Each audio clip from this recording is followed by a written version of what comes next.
ঢাকা থেকে সিলেট মহাসড়কের ব্রাহ্মণবাড়িয়ার আশুগঞ্জে দীর্ঘ যানজটে আটকা পড়ে শেষ পর্যন্ত বাধ্য হয়ে মোটরসাইকেলে গন্তব্যের উদ্দেশ্যে রওনা হয়েছেন সড়ক পরিবহন ও সেতু উপদেষ্টা মোহাম্মদ ফজলুল কবির খান। গেল বুধবার ৮ই অক্টোবর সকালে উপদেষ্টা ঢাকা থেকে ট্রেনে কিশোরগঞ্জের ভৈরব রেলওয়ে স্টেশনে নেমেছেন। সেখান থেকে গাড়িবহর নিয়ে মহাসড়ক পরিদর্শনে সরাইল বিশ্বরোড মোড়ে যাওয়ার পথে আশুগঞ্জের সোহাগপুর এলাকায় তীব্র যানজটে আটকা পড়েন তিনি।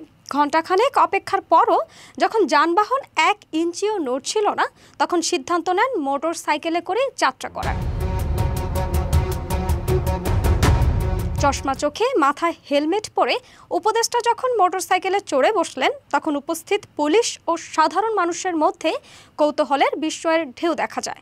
পুলিশ সদস্যরা তড়িঘড়ি করে পথ পরিষ্কার করতে শুরু করে। এ সময় যানজটে আটকে থাকা অনেকেই মোবাইলে সেই দৃশ্য ধারণ করেন।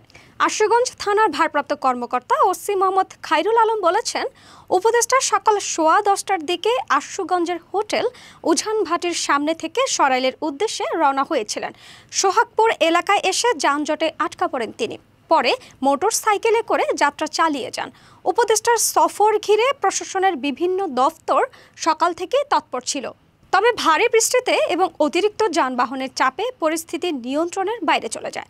মঙ্গলবার দিবাগত মধ্যরাত থেকে যান চলাচলে ধীর গতি দেখা যায়। আশুগঞ্জের সোহাগপুর থেকে সরাইলের শাহবাজপুর পর্যন্ত প্রায় ২০ কিলোমিটার জুড়ে সৃষ্টি হয় তীব্র যানজট। ভারী যানবাহন ও খানাখন্দে ভরা মহাসড়ক রূপ নেয় দুর্ভোগে।